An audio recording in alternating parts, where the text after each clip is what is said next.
My friends, will be back into this new video tutorial with OSP Pro in C++. In this video mainly I'm going to show you operators. That's what we're going to cover, how to work with operators mainly today. Now there are different types of operators, so we're going to handle at least one at a go. So the first type of operator I'm going to handle here is what known as assignment. So let me just create something new, open up new file. So I shall start as we use always to do so by making what known as the hash include a string. Then we also have what known as hash include. If you like, you can also put the string. Now, or if not so, you can just come straight and say using what known as namespace, like that. And then you should write on std like that. Then we shall just also include what known as our int main, which is the main function. And I'm not going to give anything there. Instead I use here right now return 0. Now our programs are first done. Let me just save this. I'm going to save it as C++. I'm just going to call it example 2 and make sure you select C++. Okay, fine. Hope that's done. Now we're just going to start here what known as operators. Operators are just some functions that will help us in our programs, that how we make up add functionality into other pieces of codes in the program. And we shall also use operands. I'm going to show you that practically. If I have maybe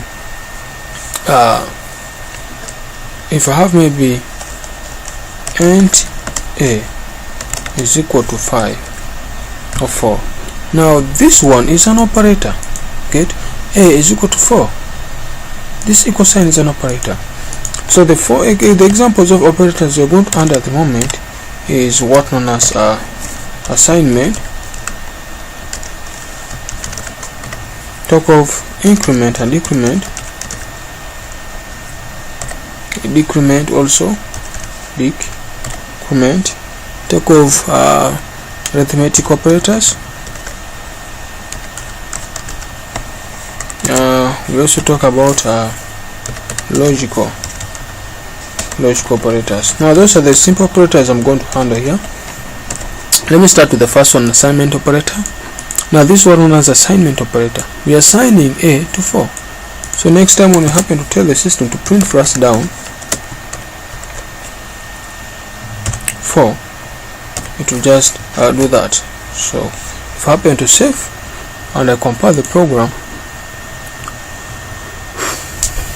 and maybe happen to run, I think you'll just see 4. Now we are getting 4 here because a is assigned to 4, so that's assignment operator. Fine, I will not waste a lot of time. Let me just go straight further and show you the other type of operator. The another type of operator I'm going to talk about here is arithmetic. Let me first handle arithmetic before any other stuff. Now arithmetic operators behave in different way.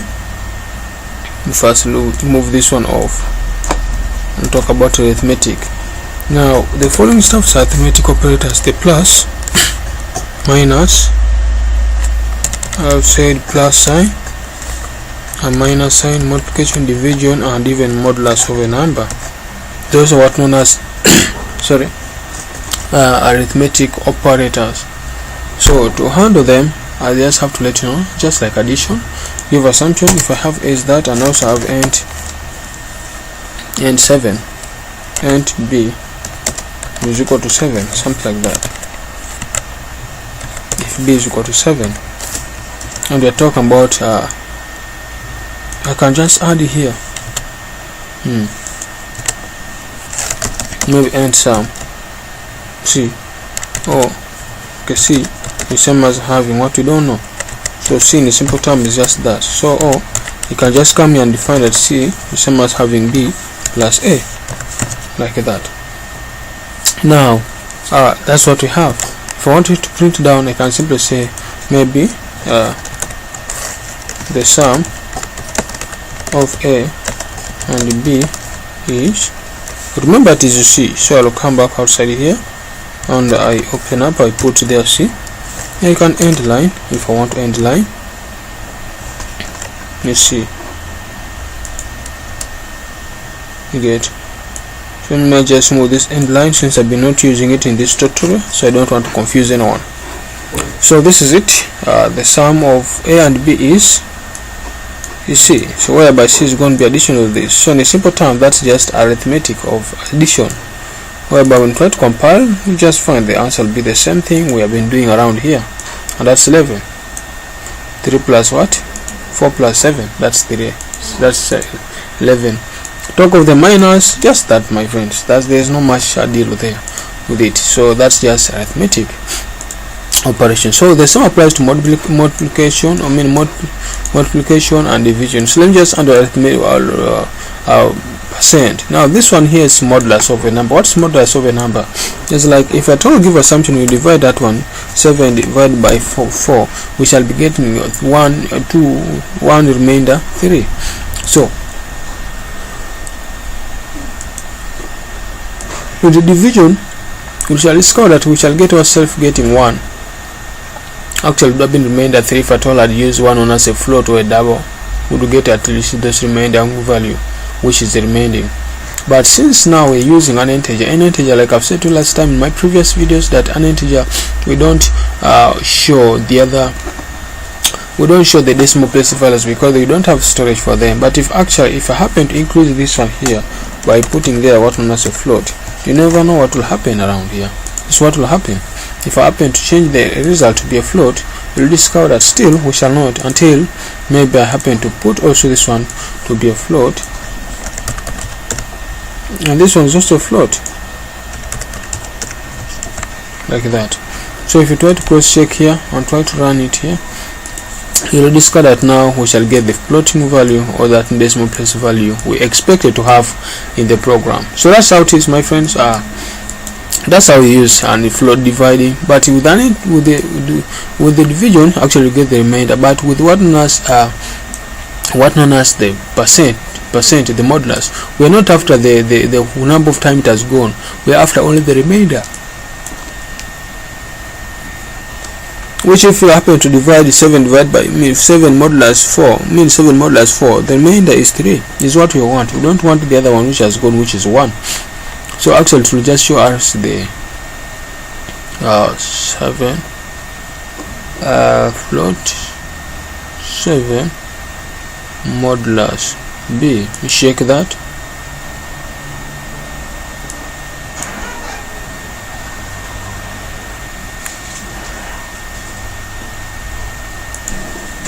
Let me just use this one here. We happen to say I use an integer, not to use double or float whenever I'm dealing with what known as the modulus of a given number, because after the remainder of that value, actually it will be 7 modulus 4, which is actually 3. We are talking about the remainder in that program, which is going to be 3. So if I happen to compile this program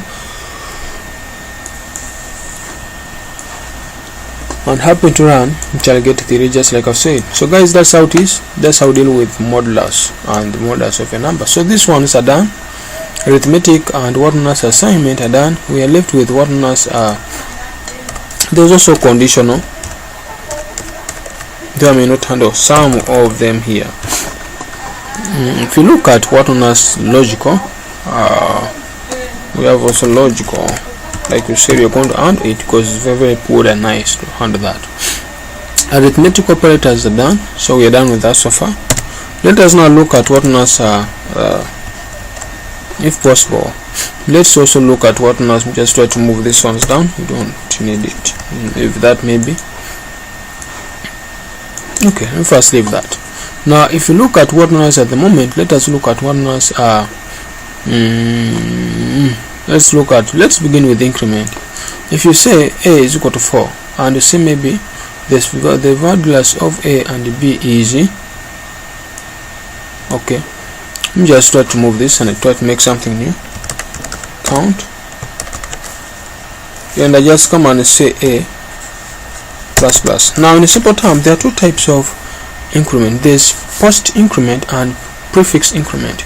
Now what is post increment? With the post increment, you first use the value for a, and then later on we add 1 to it.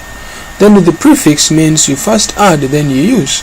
So this one, whenever you see a, then you say C plus plus in front of it. That implies first use it, then add 1 to it, and plus plus means 1. So in a simple term here, since I've just happened to place it there, it will just give us that value, which is what? It will just give us the value for that a, which is 4. But now since I already have this, and this is the same root I happen to give it at first time, it will just add it for us and going to be 5. So this is what I mean. For the first time, that's it, that's 4, just like I've said. Then if you happen to come back in here and I try to make maybe a new line, you can just add your new line there if you want to add, and I say maybe a plus plus for the first time, or for the second time. I have here a new line, you just try to put it here,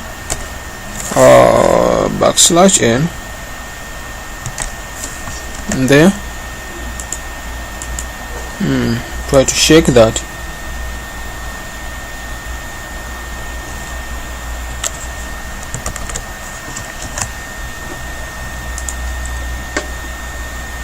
If you try to cross shake, we shall now get 5, just like I've said. The first time you use, there's no problem. The next time you use, it needs you to add. So that in same applies. It simply means that if at all we would like to add another more values here down, if I add another more values down here, and also down here, just put there a. In a simple term, I've just said we just put there maybe a, add more a down here. You'll discover that now this is going to be this 4, this 5, this 6. That's what I mean. So if you compile this program and try to run it, still what I've said is what place we have to get there, and that's it, my friends. That's one known as prefix meaning post increment. How about if you try to use prefix increment? Well, I said with the prefix increment, you first add, then you use. So if I show you that, I put your plus plus maybe in front of it. We're trying to handle prefix increment now.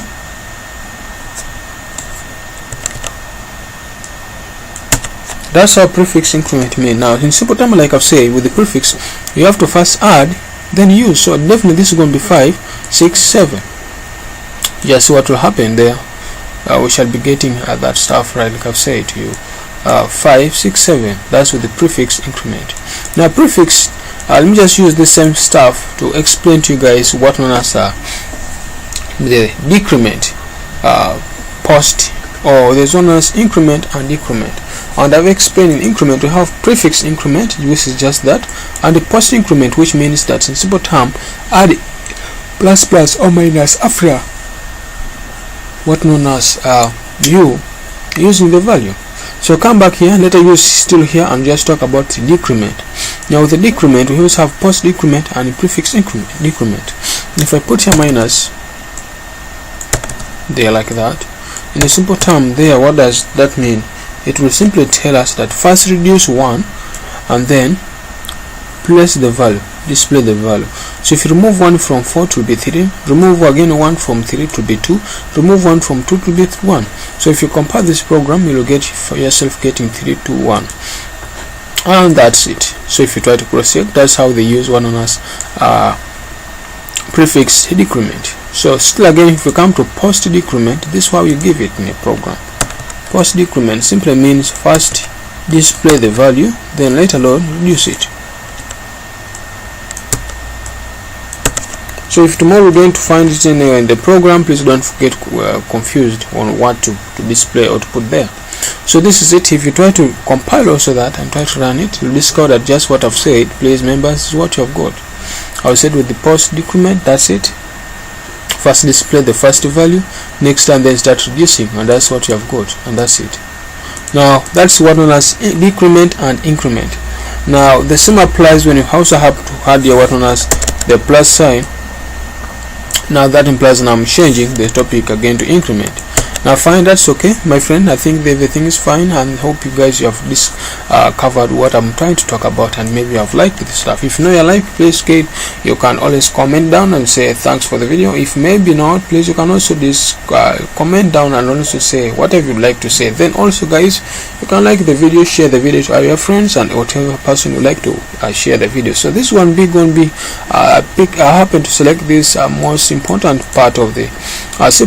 Not all that the operators are here. There's even what known as the MISC, the bit-twist. I have not displayed them here, so guys you can also go, since you already got, maybe happen to get the logic on how to be dealing with them. So I believe you guys, you can go down there and try to get other stuffs that you can try to find out and how to work with them.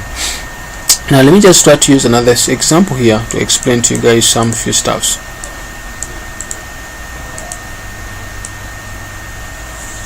Okay, let me just even maybe remove this if possible.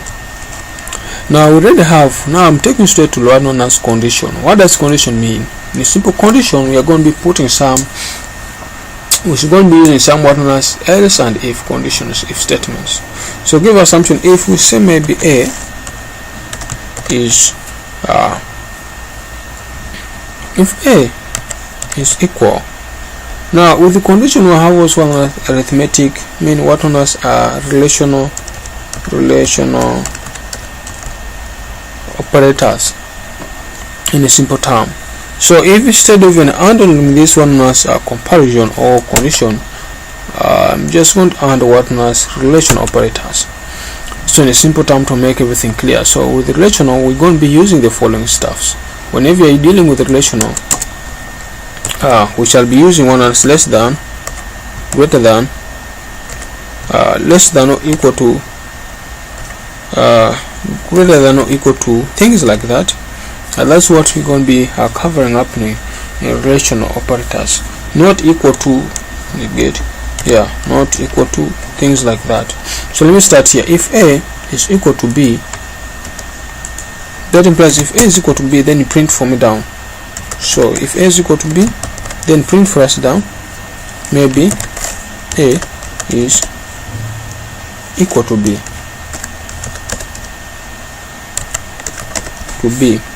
Now there's a condition that at point T, A may not be equal to B. So if A is not equal to B, then I'll go down here and I simply say else. What do I say else? I would like now, if with else we don't give a condition, instead we just expect a print. I give assumption, just copy that and I come down here and I just paste it there. So A is not. So this one is going to be covering complete little bit of all of these stuffs you happen to say about operators, complete operators in C++. So guys, if you like the video, you can always share to your friends. So this is it. A is not equal to B. That's what we expect to be printed for us there down. So if you compile this program and try to run, I think it will have to tell us A is not equal to B. Now it will only be that A is equal to B if at all here this is also 4 or all of them are 7.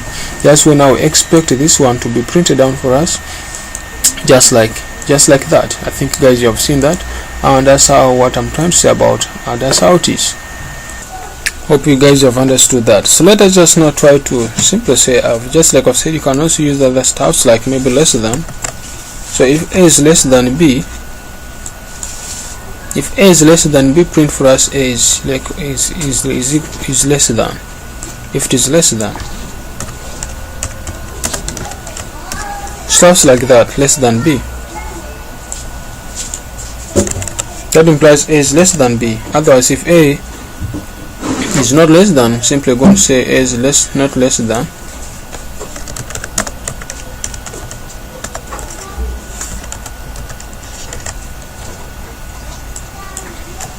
Or not less than is just same as A is greater than B.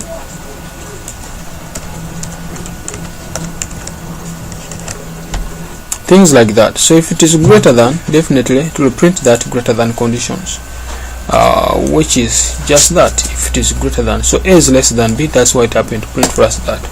Now members, if you try to cross check, just like I've said, please you go and find some time, try to just practice things like that and try to do them. Let me just go straight to the logical and then I summarize this stuff up.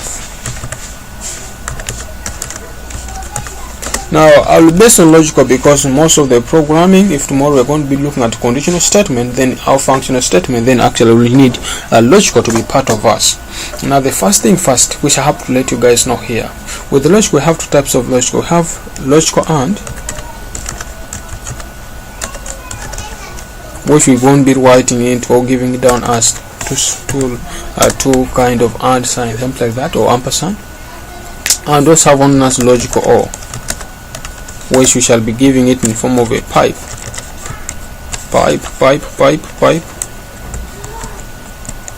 like that. So let me start. What does the logical AND mean? The logical AND simply says that if one is true and the other one is wrong, then everything is wrong. For it to believe in it true, we shall see that and where to apply them. I've said with the logical AND, for it to believe in it true, but that's logical AND. And with the logical or this pipe, for it believes in it true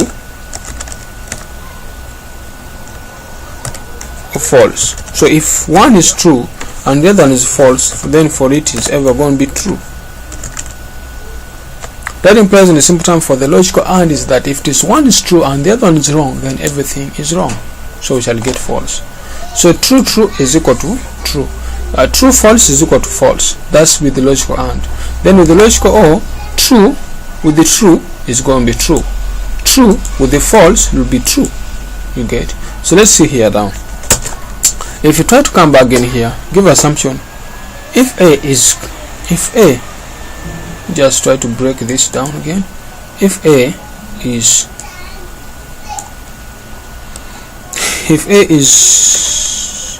is less than 4 and maybe A is greater than 0, then print for us this. Now the point is that is A less than 4? No. A is equal to, is same as A is equal to or less or greater than, or A is equal to or less than 4. So A is less than 4, which is wrong, false. And is A greater than 0? Yes, which should be good. But now, since we have here true and we have here false, it's going to give us this statement. So this statement I'm just going to put here maybe true, and otherwise this one here is going to be false, just to make things for you guys to understand. So this is what I mean. If this like here, it's wrong. A is less than, A is equal to 4. They're saying for A is less than, and for here for A is greater than 0, which is correct. But then come on here, we already have something wrong, false, and here I have true, and we're dealing with the logical AND. Definitely, if you try to compile this program, it will print for us this statement for false, for else condition. This is what I mean. It will print for us false. Why? Because here we have something false and here have something true. If you want that one to be true, then put there put the one on us an equal sign there, which definitely is going to force that statement to be what known as true. This is it. So if you try to cross check, you'll discover true. Why are we getting true? It is because of this part here, whereby for sure A is less than or equal to 4, which is true, and for A is greater than 0, which is correct. Definitely we shall get what is true. Then if you come again back to this condition here down, we already have 4. This for it will just be displaying with the else, for it does not have any condition. Now that's with the logical AND. Now let's show you this with the logical OR. I know guys I'm a bit brief here, but then I expect you guys to comment down if you want more examples on logical operators. I'll get some time and give it to you guys. So I just request you guys, if you like what I'm giving, please make sure you subscribe to my channel. Don't be so mean. Make sure you subscribe, comment down, share my videos to your friend, like them. Thank you guys. Now again, if you come back in here, as we saw winding up with our stuffs, with the logical AND, for it does not care as long as one part of the condition is wrong, is correct. Give assumption. If at first we said if A is greater than, is less than 4, which for sure A is equal to 4. If you try to say A is less than 4, definitely it is wrong, but it's false. And if for sure A is greater than 0, correct, because we know A is greater than 0. So definitely it will be true, because I've said for him is just like a rich guy in the village, and then maybe he's moving around the road and then he sees a mud. Then what he will do, will just will just spin mad on you. I'll give you assumption just like government of Uganda, whereby it does not care who's concerned. That's upon him. It's upon you who's watching. So okay, let me take that, leave the government policy alone, just come back again in this video. So if you try to compare this video again and try to shake around, you'll discover that these conditions are the ones going to be verified to be correct because of this one just being correct, although this one is wrong, but this will be printed out for us out, which is true, just like I've said to you. Now again, the another thing which I have to let you know is that it will only be wrong if everything is wrong. Give assumption for a is greater than 9, which definitely all of us know that for sure is wrong because a is equal to 4. So definitely we shall get the false condition being printed for us down. So for it will only print for you false if at all everything there you have is false. Otherwise, if you at least have something which is correct, then false will never be printed out for us. So members, I think this video has been so long, for I'll simply call it what known as complete operators in C++. So guys, if this video for sure has happened to help you, please make sure you subscribe to my channel, comment down on my video, so that guys you can always find a way of helping one another. Thanks guys for watching this video, and make sure please you subscribe to my channel for another more new videos notification. Turn your notification up so that you guys you can always get updates. Thanks you guys, and you tell us more which videos you would like me to make for you guys in C++. Thank you guys for watching. I love you all.